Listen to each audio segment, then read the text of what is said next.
好，欢迎致电打个电话给你，普通话请按1。Hello, welcome to One Call Away podcast. For English, please press 2. 你好，歡迎嚟到打個電話俾你，廣東話請按3字。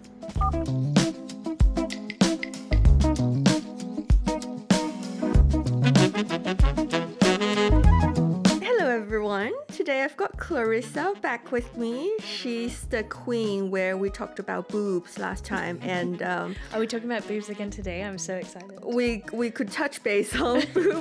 I'll be sure to integrate it into the conversation. Do you mind push your microphone just a bit away? Yeah, somewhere around that. Okay, yeah, because we get too excited when we talk about boobs, so That's we need it. some... My volume increases immediately. Yeah, exactly. So hi, Clarissa. Hi, Wendy. We are actually talking about pregnancy, or like the whole journey from being pregnant and then deliver a baby, and also starting raising a baby. Because from a single woman who's above 30s, I'm really eager to know more about that experience so that I can make judgmental call if I want it or not. Yeah. Right? Because a lot of people talk about like, oh, when you have a baby, you have a child, and when they can bring you blah blah blah, this and that, but they also change your life a little. But I don't think much people talk about that. And also during pregnancy, just from me witnessing your journey, it definitely changed your body in some ways, because you used to be gluten-free. You can't eat bread, you can't eat noodles, you can't eat a lot of stuff. You can't eat pastry, donuts, pizza, name it. More donuts. Pasta. And then after pregnancy, you realize you could eat it. And even after giving birth, you can still eat them. So that totally changed like your system a little bit. So that's magical, kind of. So I want to like just from like a friend and friend perspective and share and talk more about the whole journey. So let's start with when you first knew that you're pregnant. How did you actually feel? Yeah.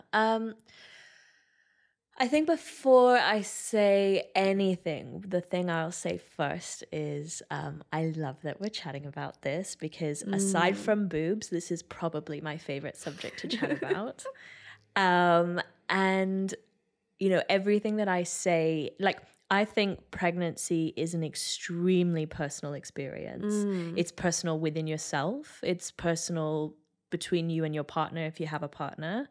It's personal with you and your support system. So whenever you talk about pregnancy, I think like one of the most amazing things about women in general is we are all shapes and sizes, and equally shapes like different body shapes, different sizes, different personality, like women are so diverse just in general, even without pregnancy. So of course, I think one of the things people don't realize with pregnancy and parenting is we're as diverse in that perspective, if not even more. So every experience is so personal. And I think that it's really important that each person holds on to what they want to do in their experience that is right for them. Because I think one of the things that happens a lot is people receive a lot of unsolicited advice, and they feel unsolicited means unwelcome advice. Like, I didn't ask for you to give me that information, and you're telling me how to be pregnant or how to raise my child or how to give birth. So, it's okay to listen to suggestions, and sometimes, if anything, you can hear that suggestion and be like, excellent, I will be sure not to do that, because that's not right for me, right? So everything I'm saying today, I share from my personal experience. But so for me, I mean, when I found out I was pregnant, I was very excited and chill, and I was just like, cool.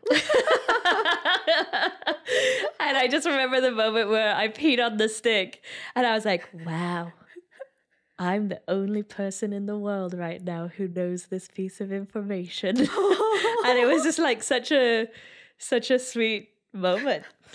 Sweet, not as in like cute. I was just like, sweet, cool.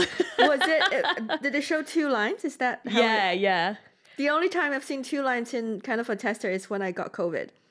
Well, it's the same design. That's actually like, I think, I don't know a lot about it, but I think they designed the COVID test kind of like in the same way that the pregnancy test works. So it's actually, yeah, you're not wrong.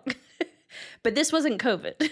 Of course. And then when you see 2 lines, you believed it? Because when I see the 2 lines of my COVID test, I was like, really? Well, yeah, because also when you see the 2 lines, it really depends. So whenever you pee on a stick, depending on the time of day, oh my gosh, now I've forgotten the hormone. Your HCG hormone, I think that's your... So one of your hormones? It's one of the indicators that you're pregnant. Okay. That's detected in your urine. And basically, that's strongest in the morning. So the best time to take a pregnancy test is right after you wake up from sleep. See, no one would knew this. But you can take it throughout the day. But if you take it right at the beginning of the day, you're more likely to get a very clear answer on whether or not you're pregnant. But also, depending how far along you are in your pregnancy, that line will be very light or normal or really dark, right? So exactly like COVID, where you're like, am I technically negative? I mean, there's a line, but it's so faint, that kind of thing. So same thing with me. The first time I took it, I was like, it's definitely a line, but it's also very faint. So, but I think it can be easy to get a false negative. I think it's less easy to get a false positive. So like they say on the information, they're like, even if it's faint, you're pregnant. Like this means you're pregnant. So when I saw that, I was like, oh, okay, yeah, no, so I am pregnant. And then of course I took another test just to be sure. Yeah. But yeah, so that was that. I just want to add on one more point.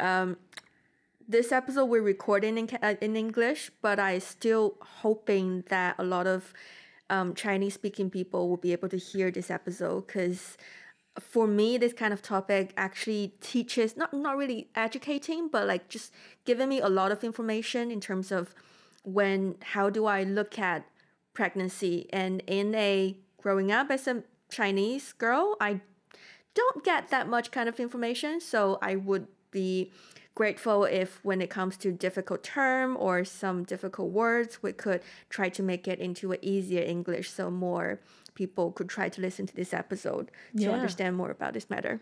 I think that sounds good. And also I'll say it's not just in Chinese culture. I think every culture, well, at least a lot of like UK culture or US culture, we're not really exposed to pregnancy conversations.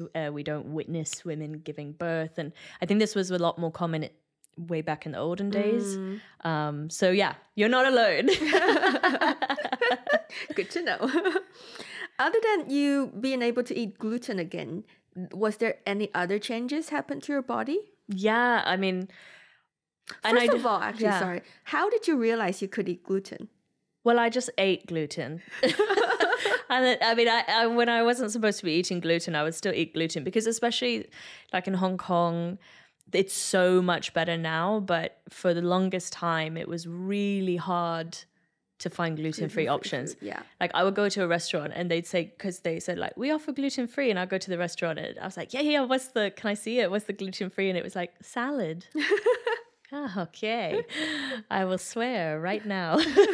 And then when you did have a gluten-free option, there was such a big surcharge for it, and it was just like, come on.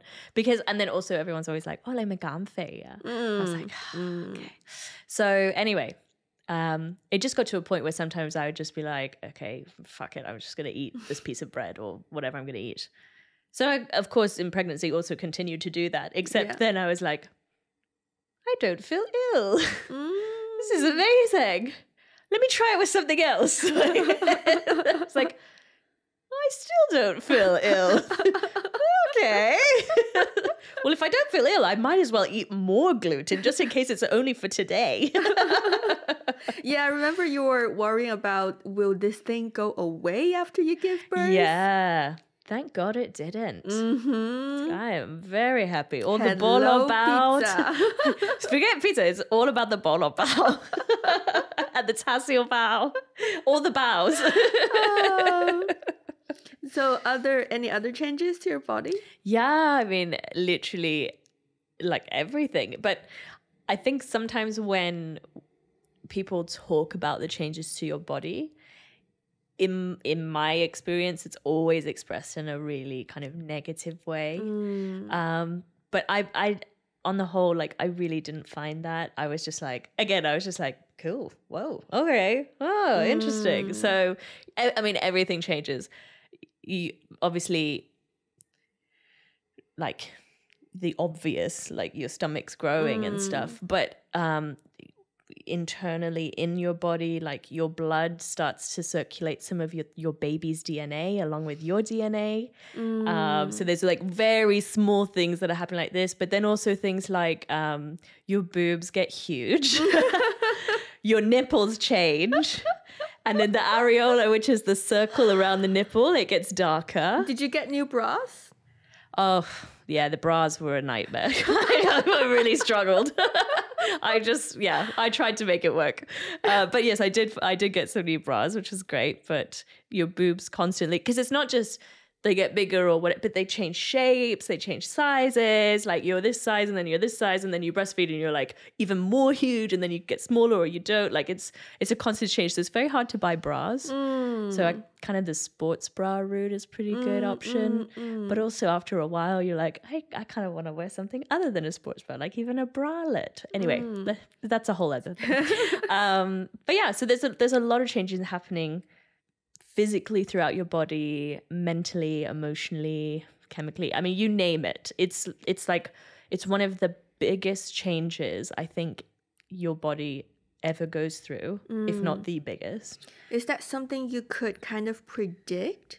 No, because I think also, and this is what I mean, like pregnancy is a very personal experience. Like every woman experiences pregnancy very differently. So, one of my friends, she was getting such bad morning sickness and but it's not just in the mornings, right? Like, so she was throwing up 3 times a day. You can't predict that, right? Like that just happened to her. And then some people, like for my mom, she was nauseous the whole 9 months. Like it didn't even stop after the first trimester.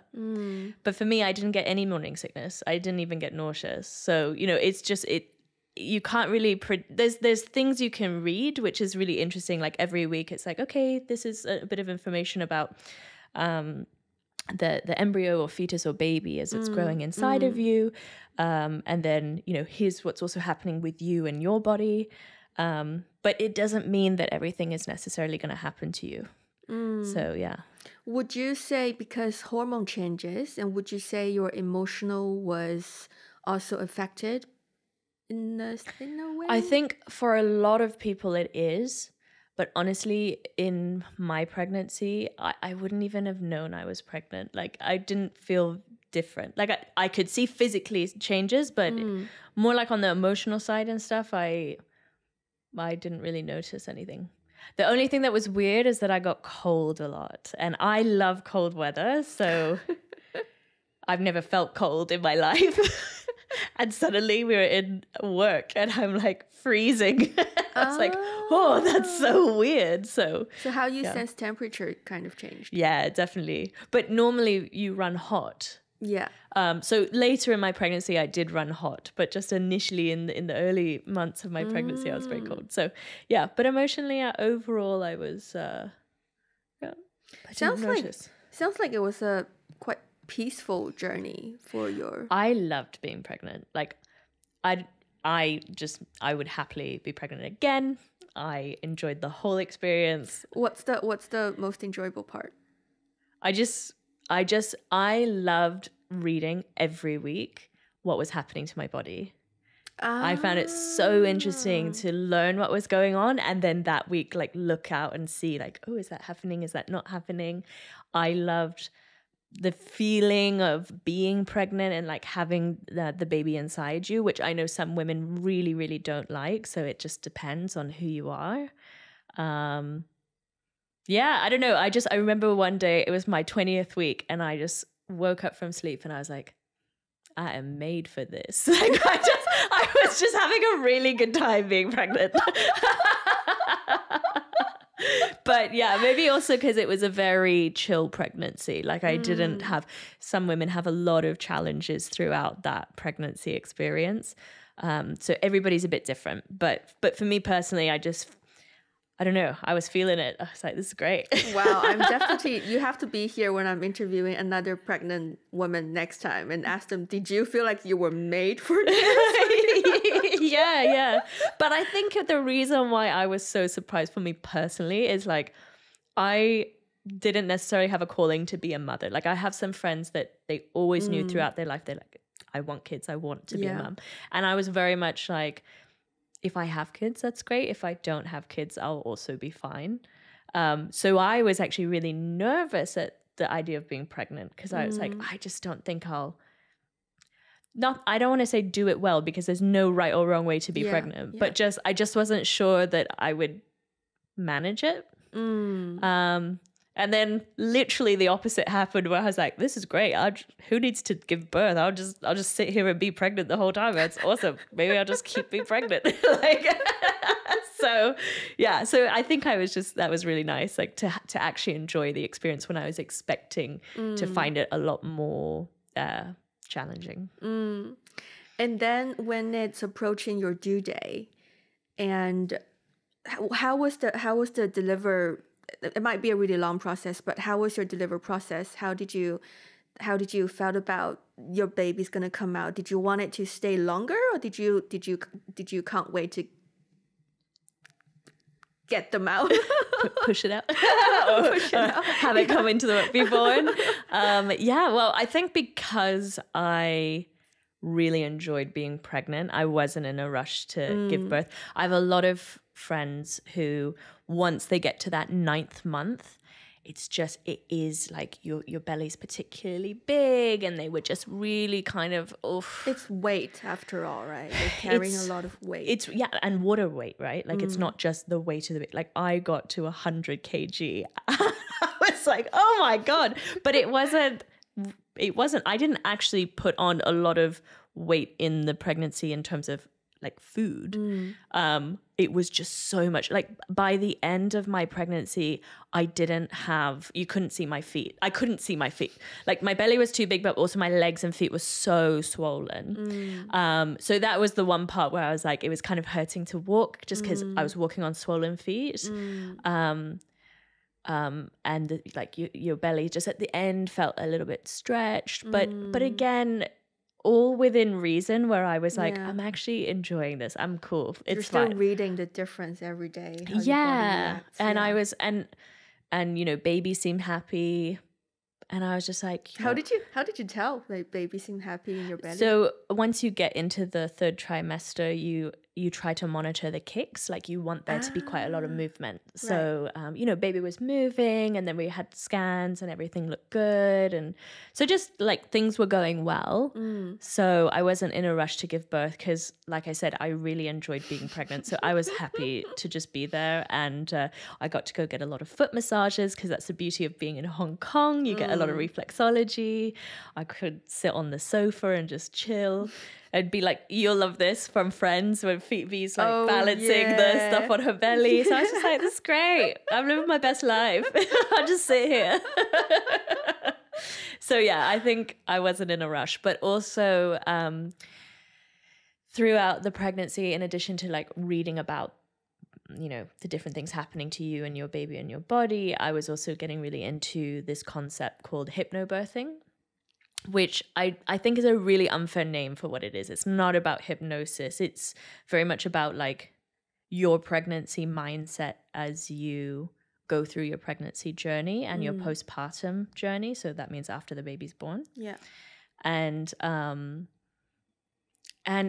just kind of, they look at, because women have been giving birth since the beginning of time. So they kind of look at that narrative throughout history up until today. How has that changed? And looking at other animals in the animal kingdom and it's really, really interesting stuff. And I think it was really helpful for me because I actually enjoyed, like I said, being pregnant, but the thing I was really, really nervous about was giving birth. Like to the point where I would cry because I was so scared. And that's really a shame. And I think a significant part of that is there are just so many horror stories. Like you will always, I say you will hear 99% are horror stories and maybe 1% is a positive or like okay story. So there's just so much fear around giving birth. Yeah. And it's almost like this idea that it's supposed to be traumatizing and scary and not a good experience. And so I just really got in my head about it. But from kind of reading about hypnobirthing and you know, the mindset around that, it really helped me and actually got me to the point where at one point I even said, like, I feel ready to give birth when the time is right. Like, I'm looking forward to it. So it was a really, really helpful thing.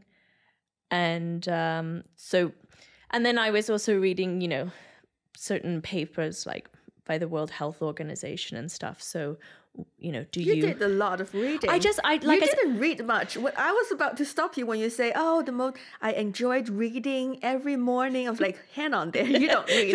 Yeah, ask anyone, I don't read. But that just shows you, aside from boobs, I love this subject. I just think it's amazing. And so, yeah, I was just learning everything. I was so fascinated. And part of it was like, because when you have your due date is actually only 4% accurate. So you're more likely not to give birth on your due date than actually give birth on your due date. And so, but once your due date has been set, many countries operate on the fact that you have to give birth within 10 days after that date.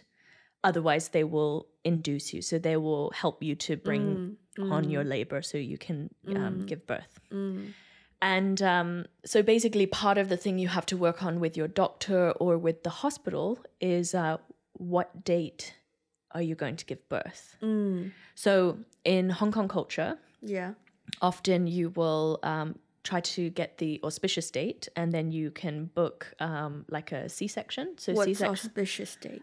So like you go to the, like for, it's not feng shui master, but you go to someone to look at the dates. Okay. And then they'll tell you. Huang Li, I guess. Something like that. Yeah. And so then they'll tell you like, okay, this is. 良辰吉日, yes. Yeah. Yes. So then they say like, okay, this is the date you should give birth. And so then what you do is you book in for the hospital on that date. And whether you... Wait, you went for that? No, I didn't. Oh, I'm just saying in Hong Kong culture, this is quite common, right? Yeah.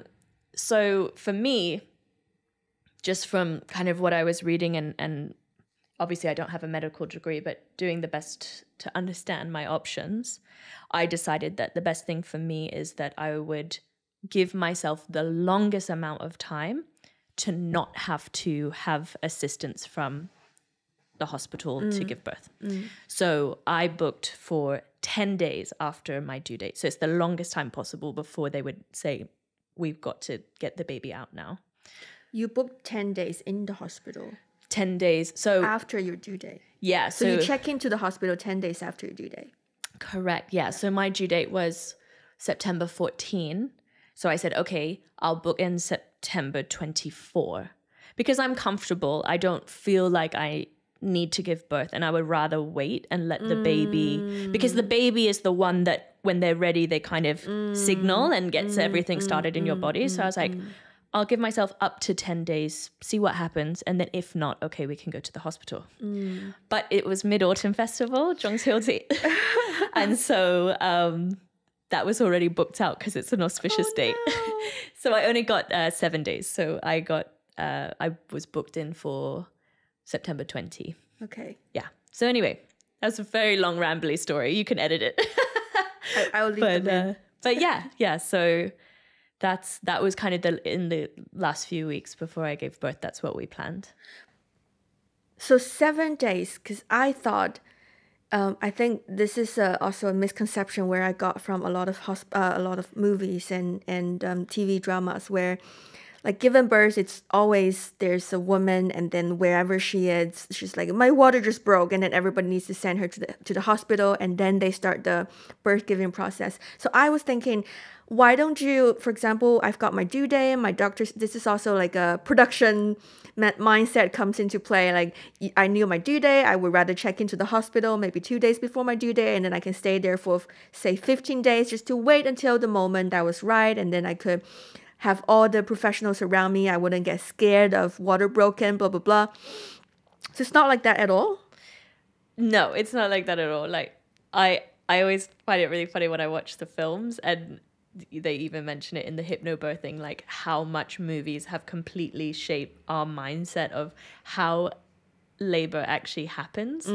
But it just doesn't happen. I mean, again, maybe with a medical emergency or something, but on the whole, it's not like, oh, my water broke. Oh, the baby's coming. Oh my God, that was only 40 minutes. Like, we have a baby. Like, it is not a fast process. It takes time. And, you know, sometimes your contractions when your stomach muscles it's your uterus, but like your muscles are starting to contract to prepare for the baby. Yeah. It can happen for days, and then it can stop for a week, and then it can start again. And this is all early parts of labor. And then it's only, I think really usually your water only breaks when you're about to push. Like, it's not part of that early labor stage. So you have time. Okay. You know? And I would say, like, but then this is also a really good point what you said about, like, okay, production mindset, my due date is this date. Yeah. That's okay too. Like, if you're the kind of person that's like, I've already set my mind that this is the date I'm giving birth, then what you can do is you could book in to go to the hospital on that day, and then they can induce you. So they can help to bring on your labor on that date. So induce, it's kind of like try to help your baby come out earlier. Yeah, yeah, exactly. Like, not even earlier, just like, so your body and your baby, when your baby is ready to come out, it releases a hormone, right? And then that will make your body start, the muscles will start to contract, and then you'll go into labor, right? So that process is very natural, and that happens. But sometimes people need help, or sometimes, like you say, maybe you wanted to do it on that specific day, so then you can ask to be induced. So that's when they create, they use medicine to help bring on your labor. So it's the same chemical reaction in your body. It's just that the doctors have helped to make that happen rather than waiting for the baby to help make that happen. So if that's something that, you know, you need because it's going to make you feel better, I'm mentally prepared, this is the date I want to do it, then yeah, you can try to do something like that. I heard also it was because you were pregnant, and I kind of I Googled a couple of things, like because there was another couple of friends who were also pregnant right before you or during when you were pregnant, and then they were asking or were talking about how to, it was your due day or the baby's supposed to come out, but then the baby wouldn't come out, and then was there any ways to make the baby come out? And there's like eating spicy food. Yeah, there's all sorts of things. There's like eating spicy food, which, you know me, Wendy, you can't even handle black pepper. No, thank you. There's like doing a lot of walking is really recommended because you're moving your hips so the baby's head can move more into the correct position. There's like bouncing on a yoga ball and kind of anything to stretch and open your hip space is really, really good. Also, they say sex is really good because semen's actually been shown to help. It's like to help loosen your cervix, I think. Don't quote me on this. Like I said, I'm not a medical professional, and it was a while ago that I read this, but it was all so interesting. But anyway, so like that's another big one. They even have an episode in Friends about that. I don't know if you remember with Ross and Rachel. Yes. But yeah, there's all sorts of things, or you can drink certain teas and whatever else. So yeah. And the push, like, what's that kind of push? Actual pushing. Like also in movies, there's always doctor yelling or nurses yelling at the mom, Yeah. like push, push, Yeah. push. Yeah, I mean, it's like, again, I've heard so many different birthing stories. Do you have to use your core for that pushing? Yeah, I mean, except that when you're pregnant, your core, your abdominal wall splits in half, so it's very, you know, so it's actually more about your pelvic floor muscles. Okay. You know, like when you pee and then you Yeah. stop yourself peeing, Yeah. that's your Yeah. pelvic floor muscle. So you really should strengthen that. Also, just in general, ladies and gentlemen, this is a very important health thing. Is it the Kegel? Kegel. Yes, I Yeah. think it's the same one, yeah. But yeah, again, I've heard a range of scenarios. For me, I had a really long labor. It was like 46 hours before I gave birth. So it was a long time. And in that time, I was really nauseous, so I couldn't eat. And my contractions felt quite regular. So I didn't really sleep because it was just, I kind of rested, but I couldn't actually sleep. Yeah. So by the time it came to push, they put me in the right position. And then I remember the nurse saying to my husband, like, okay, I have the, you know, face spray or wet towel or something to keep her cool because she's about to get really, make a lot of effort. Yeah. She was like, it's like running, you know, it's like running 100 marathons or something. Like that's how tired they said I'm going to be. And I remember thinking like, not possible because I'm already so tired. Like people always ask me about the pain and I was like, I don't remember the pain. I just remember how tired. I was exhausted. To be fair, I also got an epidural because it had been such a long labor. Is epidural? It's the injection in your painkiller or lower something? back. So it numbs the bottom half of your body. Okay.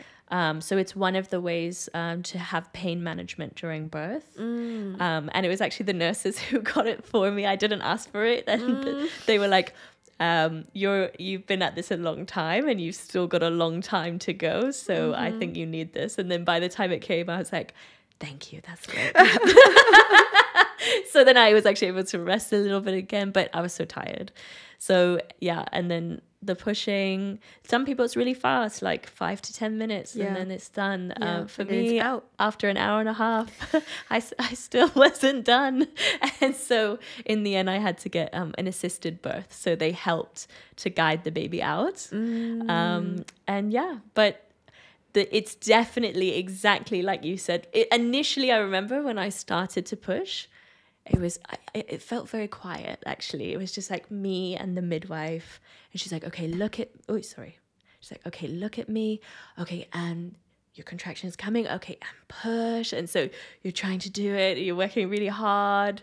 And then we did that a few times. And just as the time went on, more nurses are coming in. And then, but I'll tell you what, being shouted at works really well. Like, I'm also that kind of person. I'm like, you know, if I'm exercising, they're like, come on, one more. I'm like, yeah. So having people shout at me was exactly what I needed because I was so tired. I was so tired. I was kind of out of it by that point. And I was just like, oh, okay, you know.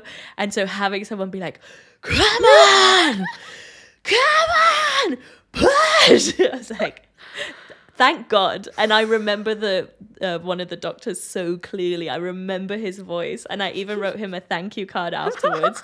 And I was like, I will never forget your voice because it's what got me across the line. If you weren't there shouting at me like you did, I don't think I would have been able to give birth. Like it was because of that. So yeah, massive shout out to Queen Mary Hospital.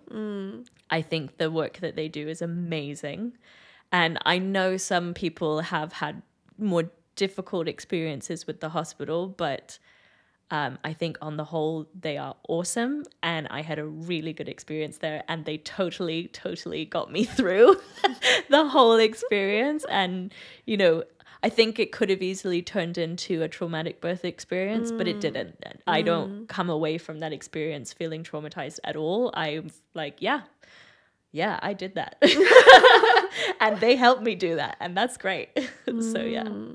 I feel like I've already just recording this episode. I feel like I've already went through a really long and diverse and a lot of up and downs journey, because you can't predict a lot of things. You can't plan for many things. You just have to wait until it happens. And if it doesn't happen, find out what you can do to make it happen. And it's very different from